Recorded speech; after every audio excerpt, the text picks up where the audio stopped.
बिस्मिल्लाहिर्रहमानिर्रहीम। खातिन हज़रात, मैं अख्तर अब्बास और आप सबको मेरा सलाम पहुँचे। बहुत बरस पहले भावल नगर से एक साहब आए। ये उस वक्त वहाँ उन्होंने इंटर किया था और लाहौर आए और आके ज़ाहिर है उनका ख़्याल था कि गुर्बत से निकलेंगे, कुछ जॉब वॉब मिल जाए, कोई काम मिल जाए। तो फिर उन्होंने एक छोटी सी जॉब का आगाज़ किया। मैं उन दिनों रोज़नामा नवाए वक्त में था, तो मेरे पास भी वो तशरीफ़ लाते थे। हमारा मैगज़ीन था फूल, उसमें फिर वो हेल्प आउट करने लग गए और उसकी सेल्स में काम करने लगे। ये वो ज़माना था जब मंगल को मेरा कॉलम आता था रोज़नामा नवाए वक्त में, टीवी टॉक के नाम से। एक ही टीवी होता था और वो पीटीवी होता था। तो उसके जो प्रोग्राम होते थे, या अगर ड्रामे हों या उनके स्टूडियो में प्रोग्राम, तो मैं बतौर ख़ास वक्त निकाल के जाता। पहली दफ़ा पाकिस्तान में पूरे सफ़े के एडिशन, जिसे आंखों देखा हाल होता, किसी जगह रिकॉर्डिंग था या मुख्तलिफ प्रोड्यूसर्स के इंटरव्यू करने शुरू किए। तो इन साहब का ख्याल था कि मुझे किसी ड्रामे में रोल ले दें। तो फिर इन्हें बिलाखिर एक ड्रामे में रोल मिला। बानो आपा का ड्रामा था, नर्तकी इसका नाम था। ये ही वॉज सो हैप्पी। पूरा दिन दफ्तर में लोगों को बताता रहा कि मेरा उसमें रोल है, मुझे मिला। ज़ाहिर है वो बादशाह का महल था, उसमें नर्तकियाँ और मूवमेंट थी। जब ड्रामा आया उस रात को तो मैंने भी देखा। तो मैंने पूछा कि राना साहब आप कहाँ थे? तो उसने कहा सर वो जब वो डेड बॉडी जा रही थी तो मैं ही लेटा हुआ था।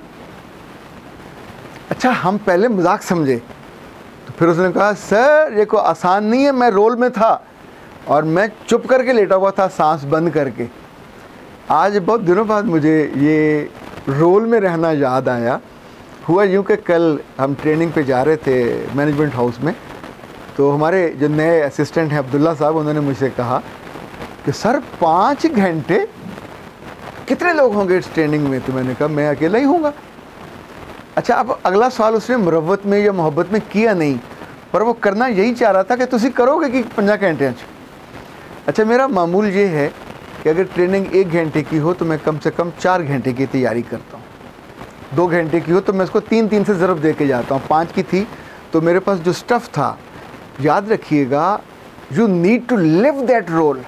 ज़िंदगी में जो काम मिले आपको उसको इतना परफेक्ट और इतना शानदार करना चाहिए कि वो रोल, आपका रोल, आप उस रोल में लगो कि आप उसमें फ़िट हो। वो रोल बना ही आपके लिए। हमारे पास प्रेजेंटेशन अलग थी, हमारे पास पार्टिसिपेंट्स के लिए हैंडआउट, ये तकरीबन 400 पेजेस थे हैंडआउट्स के, वो अलग थे। एक्टिविटी चार्ट्स अलग थे, उनके लिए जो सरगर्मियाँ थीं वो अलग थीं। चाय के बीच में, खाने से पहले उनके जो ग्रुप डिस्कशन थी वो अलग थी। जो उनको आके स्टेज पे परफॉर्म करना था वो अलग था। इट वाज इस कदर शानदार चीज़ें थीं। जब 5 घंटे मुकम्मल हुए तो आपको मैं मज़ेदार बात बताऊं कि ख़ुद मुझे लग रहा था यार अभी घंटा ही गुजरा है, अभी इतना माल पड़ा हुआ है जो इनको बताने वाला है। इनफैक्ट ये मैंने उन लोगों से सीखा ज़िंदगी में जो अपने रोल में नहीं रहते। आप अगर इस बात को पल्लू से बांध लें, माँ का रोल हो, बाप का रोल हो, नौकर का रोल हो, मुलाजिम का रोल हो, बॉस का रोल हो। कभी अपने ड्रामा देखा है? ड्रामे का हीरो अगर बहुत खूबसूरत नहीं है और उसका कोई करैक्टर कोई और काम कर रहा है और वो कहे कि मेरे डायलॉग छोड़ो, मैं हीरो के डायलॉग बोलता हूँ, और वो आके रिकॉर्डिंग के दरमियान वो डायलॉग बोलने लग जाए, it means you are not performing your role. जो तुमको सौंपा गया है तुमको उसको बेहतर करना चाहिए। जो रोल तुम्हारा है नहीं है उसमें क्यों जा रहे हो?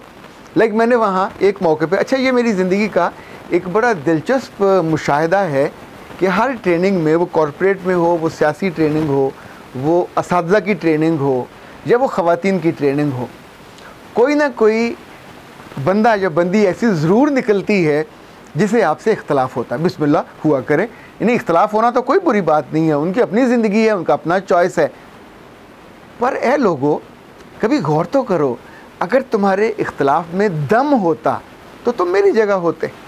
अगर तुम्हारी अकल और फ़हम में इतनी वुसअत आई हुई होती तो तुम किसी और जगह खड़े होकर ये बात डिलीवर कर रहे होते, सुनने वाले ना होते। तुम्हारा रोल इस वक्त सुनने का है, जो तुम पूरा नहीं कर रहे। वहाँ बैठ के तुम इख्तलाफी नोट डिज़ाइन कर रहे हो, मुझे इस बात पे इसको रोकना है, इस बात पे टोकना है, इस बात पे चैलेंज करना है। नतीजा ये होगा कि बाकी सब लोग सीख रहे होते हैं और you are refusing to learn. नतीजा क्या होगा? आप पीछे रह जाओगे, आप उस कीमती मौके से महरूम हो जाओगे कि जो आपको मिला था, इक्वल मिला था। अच्छा, कल भी ऐसा हुआ, एक साहब खड़े हुए, उसने कहा जी मुझे आपके पॉइंट नंबर 6 से इख्तलाफ है। तो मैंने कहा बिस्मिल्लाह, हुआ करे इख्तलाफ, मैं आपको ज़रूर मौका देता कि आइए आके अपना इख्तलाफ इजहार कीजिए, पर ये डिबेट है नहीं है, ये ट्रेनिंग है, मुझे आपको कुछ सिखाना है, कुछ बताना है। सो मैं बिल्कुल उसको लेके अपनी मर्ज़ी से चल रहा हूँ। आप बीच में आके मुझे डेविएट करो, अपनी मर्ज़ी से पूरे माहौल को बदल के कुछ का कुछ कर दो, तो ये तो मैं आपको नहीं करने दूँगा। तो आराम से तशरीफ़ रखिए। उन्होंने कहा जी नहीं, मेरा इख्तलाफ तो कायम है। मैंने उनसे तब कहा कि इख्तलाफ ख़त्म करने का तो मैंने कहा ही नहीं है, रखिए, जेब में रखें, बगल में रखें, पॉकेट में रखें, बैग में रखें, जहाँ रखना रखिए, पर this stage is not for you. ये जब कभी मैं ओपन करूं कि हाँ आइए इख्तलाफी बातें करें, अब भी जो मैं पूछूंगा उसका जवाब आप देंगे, जो आपको कहूँगा करने को, चूँकि आपको जो रोल मिला है वो सुनने का है, आपको जो रोल मिला है वो सीखने का है, आपको जो रोल मिला है वो परफॉर्म करने का है, आपको जो रोल मिला इख्तलाफ करने का रोल नहीं मिला। और दूसरा ये कि यहाँ कुछ मेज़बान हैं, मैं इस वक्त एंकर हूँ, ट्रेनर हूँ, और आपका रोल क्या है? आप इनवाइटी हैं, इस जगह के ना मालिक हैं, ना मुख्तार हैं, ना मेज़बान हैं। सो जो मदरू हो उसको अपनी जगह पे बैठना चाहिए, अपने रोल में रहना चाहिए, और उतना वो कर सकता है। ये नहीं हो सकता कि खाना खुले ना और आप जाकर कहो मैं तो चुके मधु हूँ, मैं अब खाऊँगा, जो चीज़ें आपको देने वाली हैं आप जाके पहले झपटा मारो। ये नहीं हो सकता। ज़िंदगी में लड़के हों, लड़कियां हों, बड़े बाबे हों, बाबियां हों, हमारी शादियां तक ये लोग बर्बाद करते हैं। यानी शादी में रोल आपके मेहमान का है और आप निकाह के मौके पे उसको बर्बाद कर देते हो कि नहीं हक में इतना होगा, ये तुम्हारे फ़लाँ लड़के ने, तुम्हारे फ़लाँ मेहमान ने साड़ी कुड़ियां नू छेड़िया, उन्हें दूध देने पैसे क्यों मंगे। यानी जिनका जो रोल नहीं होता, बाप, उसकी बीवी, उसके बच्चे, उसकी बेटियां, ये हैं उस दिन के असल हीरो जिन्होंने वो काम करना होता है। सो अगर किसी बात पे इख्तलाफ होगा तो आपस में तय करेंगे, किसी को राय देनी है, किसी को तोहफ़ा देना है, किसी को लेने। आप तो सलामी के मौके पे भी ख्वारी कर देते हो। बहुत दफ़ा ऐसा होता है निकाह होते होते टूट जाता है और लोग वहाँ लड़के निकलते हैं, चूँकि जिसका रोल था वो फुफ्फा, वो बनवैया, वो भांजा, वो खाला, वो खालू, उन्होंने आके फसाद डालना होता है just to get the attention, और वो रोल करना होता है जो हीरो का रोल होता है। पर बाबा आप तो हीरो नहीं हो। अपने दफ्तर में कोई बंदा आपको अपनी कुर्सी से हिलने नहीं देता, अपने कमरे से निकलने नहीं देता, आप इवन अपने बॉस के बाथरूम के पास नहीं जा सकते, वो उसका बाथरूम है, वो उसका दफ्तर है। आप कहें जी मैं टहलता हुआ आया था देखने के लिए कि आपके दफ्तर में क्या हो रहा है। आप जाके बॉस की का ड्रॉ खोल के देख सकते हैं, आप उसकी किताब को नहीं छू सकते, किसी फाइल को हाथ नहीं लगा सकते, इवन वो अगर कंप्यूटर से आप जाके ऐसे करके नहीं देख सकते। क्यों? ये आपका रोल ही नहीं है। आप वहाँ जाओगे तो जहाँ कहा जाएगा वहाँ रहेंगे। याद रखिएगा, ज़िंदगी में छोटी उम्र हो या बड़ी उम्र हो, जब जब हम अपने रोल में रहते हैं, वो रोल आपके बेटे का हो, वो रोल बेटी का हो, वो बाप का हो, वो अफसर का हो, वो ट्रेनर का हो, वो लिसनर का हो, वो व्यूअर का हो, इनफैक्ट उस रोल की खूबी या खूबसूरती आपके चेहरे पे, आपके लफ्ज़ों में, आपके हाथों में, आपके जेस्चर पे, आपके पोस्चर पे होनी चाहिए। अगर आप उसको पॉलिश कर लो तो लोग आपको उस रोल के हवाले से याद रखेंगे। अब याद सोचिए ज़रा, तारक अज़ीज़ साहब फौत हुए तो तारक अज़ीज़ ने जो ज़िंदगी भर रोल निभाया, जिसमें वो जिया, वो कोई एक्टर का रोल नहीं है। हालांकि वो एक्टर भी रहा, वो पॉलिटिशियन भी रहा, पर ये सारे छोटे रोल थे। जो उसने बड़ा रोल किया वो नीलाम घर वाला रोल था।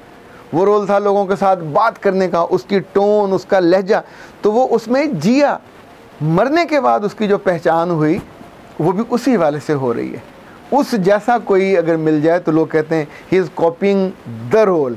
इनफैक्ट याद रखिएगा, इसी तौर पे जैसे इमाम मस्जिद का रोल है, उनका रोल पाकीज़गी का है, उनका रोल अल्लाह से जोड़ने का है, नमाज बर वक्त करने का है, रकातें कम करने का रोल उनका नहीं है। लोगों को मस्जिद में आने से रोकने का रोल उनका नहीं है। हुकूमतों का रोल क्या होता है? लोगों को फैसिलिटेट करने का, लोगों पर रहम खाने का, लोगों को सिस्टम देने का, लोगों की ज़िंदगी बेहतर करने का, जहाँ जहाँ चीज़ें कम हैं पूरी करने का। इल्ज़ाम लगाने का, लोगों को बुरा भला कहने का, लोगों को तंग करने का, लोगों की ज़िंदगी को अजाब डालने का ये रोल नहीं होता। जिसका वो रोल होगा उसको लोग याद रखेंगे, जिसका ये रोल होगा लोग उसको भूल जाएंगे या उसको फिर उस बुरे रोल में याद रखेंगे। अपने बेटों को और बेटियों को जब ये छोटे होते हैं तभी से उनके अपने रोलों में रहना सिखाइए। उस वक्त उनको मोहब्बत का रोल, उस वक्त उनको अताअत का रोल, उस वक्त उनको बड़े ज़र्फ़ का रोल, उस वक्त उनको अपने बहन भाइयों के साथ अटैच होने का रोल, उस वक्त उनको काबिल एतबार होने का रोल, काबिल भरोसा होने का रोल, गैरतमंद होने का रोल, एक बहादुर और सखी होने का रोल हम सिखाएं और उनको बताते रहें, तो बिलीव मी आने वाले दिनों में आपके बच्चे और आपके बड़े कभी आपको शर्मिंदा नहीं करेंगे। हमेशा इज़्ज़त और वक़ार उनके साथ आएगा भी और जाएगा भी। अख्तर अब्बास को इजाज़त दीजिए। अस्सलाम वालेकुम।